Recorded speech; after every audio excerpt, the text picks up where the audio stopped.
আসসালামু আলাইকুম রহমতুল্লাহ। প্রিয় শিক্ষার্থীরা ভালো আছো আশা করি সবাই। বার্ষিক সামষ্টিক মূল্যায়ন 2024, বিষয় ইসলাম শিক্ষা, শ্রেণী ষষ্ঠ, সময় 3 ঘন্টা, পূর্ণমান 100। প্রতি প্রশ্নের মান ডান পাশে দেখানো হয়েছে, অর্থাৎ এটা প্রতি প্রশ্নের মান তোমার ডান সাইডে দেখানো হয়েছে। তো ভিডিও শুরু করার আগে আমরা মহান আল্লাহ তাআলার নাম বারে স্মরণ করি, এটা কিন্তু তোমরা জানো। তো এটা কিন্তু ষষ্ঠ শ্রেণী বার্ষিক সামষ্টিক মূল্যায়ন, এটা সরকার থেকে দিয়েছে। তো সে অনুযায়ী এটা আমরা এখন এখানে তোমাদের দিয়ে দেবো, সমস্যা নাই। এটা শিক্ষা.com-এ ছাড়িয়ে দেওয়া আছে, অর্থাৎ সরকারি একটা চ্যানেলে এটা পাবলিশ করা আছে। তো ভিডিও শুরু করার আগে তোমরা জানোই যে আমরা আল্লাহ তাআলার নাম স্মরণ করি। Just wait.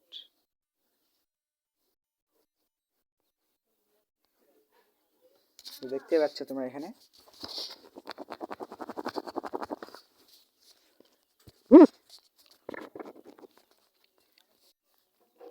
আমার মূল পর্বে চলে যাব।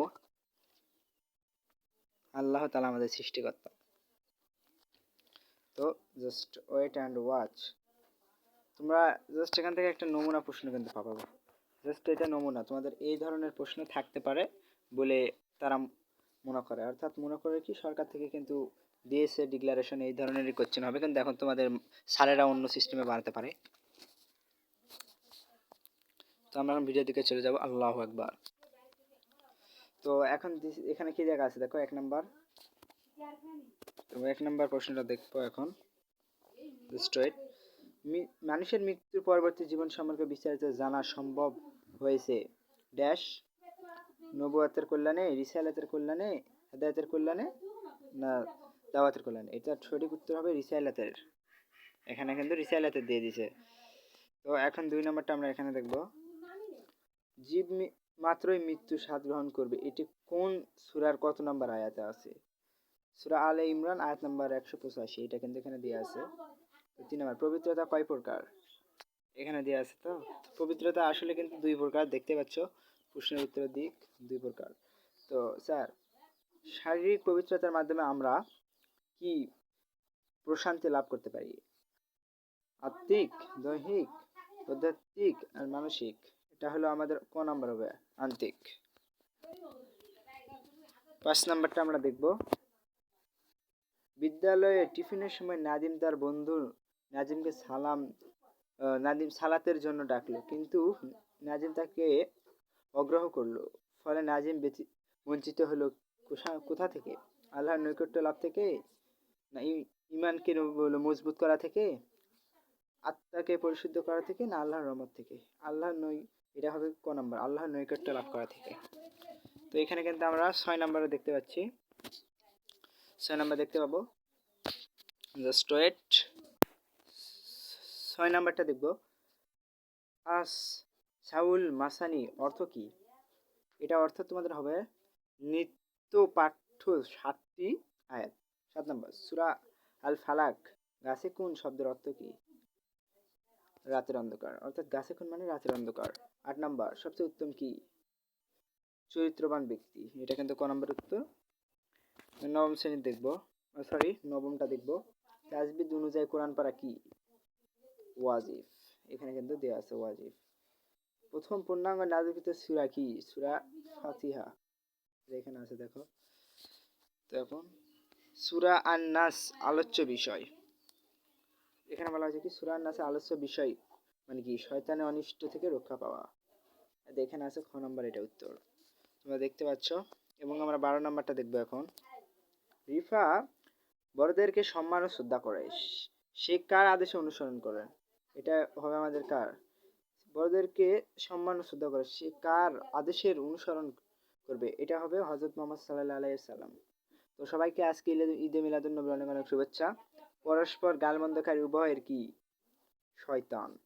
তো তায়াম্মুনের বিধান বিস্তৃত হয়েছে কোরআনের মাধ্যমে। এটা কিন্তু আমাদের মহানবী হযরত মুহাম্মদ সাল্লাল্লাহু আলাইহি সাল্লামের উপর যখন আল্লাহ কোরআনটা নাযিল করলো সেই সময়টা হয়ে গেছে।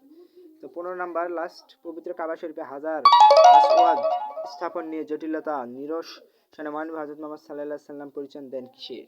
এটা উত্তর হবে তোমার গ নাম্বার, 2 এবং 3, বিচারক্ষমতার এবং নিরপেক্ষতার। তো এখন এক কথায় প্রশ্ন, এটার উত্তর দেখবো আমরা, বা প্রশ্ন দেখবো।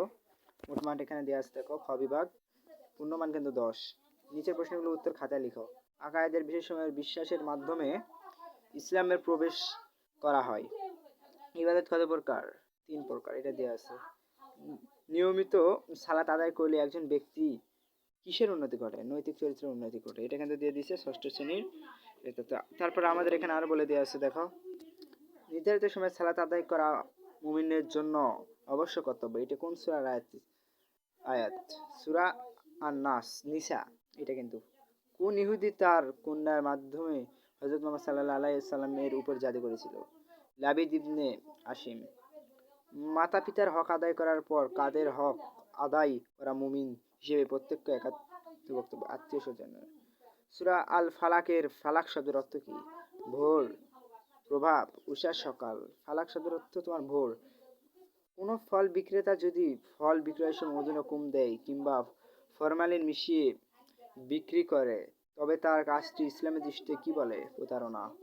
9 নাম্বার দেখবো, মহানবী হযরত মুহাম্মদ সাল্লাল্লাহু আলাইহি সাল্লাম কত খ্রিস্টাব্দে ওহী পাঠান? এটা হবে তোমাদের 610 খ্রিস্টাব্দে কিন্তু ওহী পাঠায়। এটা কিন্তু ইসলাম শিক্ষা কিন্তু। মা হালিমার গ্রন্থে থাকাকালে কত বছর বয়সে দুইজন ফেরেশতা হযরত মুহাম্মদ সাল্লাল্লাহু আলাইহি সাল্লামের বক্ষ হলো কি বিদীর্ণ করে? 3 বছর বয়সে। দুজন ফেরেশতা কিন্তু হালিমার কাছে ছিল। তো এখন আমরা সংক্ষিপ্তটা দেখব। সংক্ষিপ্তটা এখানে আমরা দেখতে পাচ্ছি। বিভাগ গ, সংক্ষিপ্ত প্রশ্ন। নিচের প্রশ্নগুলো সংক্ষেপে উত্তর দাও। রিসালাত কি? নবী ও রাসূলের মাঝে পার্থক্য কি? তায়াম্মুম নিয়ম ও ফরজগুলো লেখো। ব্যক্তি জীবনে সালাতের গুরুত্ব কি? কিভাবে সালাত অশ্লীল ও মন্দ কাজ থেকে বিরত রাখে? সূরা আল ফাতিহার অনুবাদ লেখো। গীবত কি? এটি কোন ঘৃণিত ও জঘন্য কাজ? তো আমরা এখন রচনামূলক প্রশ্ন দেখবো এখানে। এটা কিন্তু দেখো, যে কোনো প্রশ্ন 5টি উত্তর দিতে বলছে। নিয়াজ সাহেব সততার সাথে সঠিকভাবে অফিসে সকল কাজ সম্পন্ন করে। তিনি বিশ্বাস করেন মহান আল্লাহ তাআলা তার সব কাজ দেখতেছে এবং সকল কাজের হিসাব নিবেন। ইসলামের কোন মৌলিক বিশ্বাস নিয়াজ সাহেবকে সততার মুখে কোরআনের হাদিসের বিশ্লেষণ করো? এটা কিন্তু তোমাদের এটা কিন্তু পরকালের একটা কথা। জীবন বিধান হিসেবে আল কোরআন থাকা সত্ত্বেও হাদিস অনুসরণ কেন? সংক্ষেপে লেখো। এখানে কিন্তু বলে দিয়েছে, জাস্ট সংক্ষেপে লিখতে বলেছে। তো আমার একটা সমস্যা হয়ে গেল। জাস্ট তোমরা কোনো কিছু এক করে না, আমরা এখন করতেছি। দাঁড়াও, ওয়েট। তো ওয়েট, তো এটা তোমরা দেখতেই পেলে কি কি হয়, মানে এরকম প্রশ্ন থাকবে। তো বিষয় ইসলাম শিক্ষা, এটা কিন্তু তোমার পূর্ণমান প্রতারণা কি, এগুলো অনেক কিছু থাকবে। জাস্ট তো এই পর্যন্ত ভিডিওটা ভালো লাগলে লাইক, কমেন্ট, সাবস্ক্রাইব এন্ড পাশে থাকা বেল আইকনটি বাজিয়ে দেবা। তো রচনামূলক থাকতে পারে। তো আসসালামু আলাইকুম রহমতুল্লাহি ওয়া বারাকাতুহু।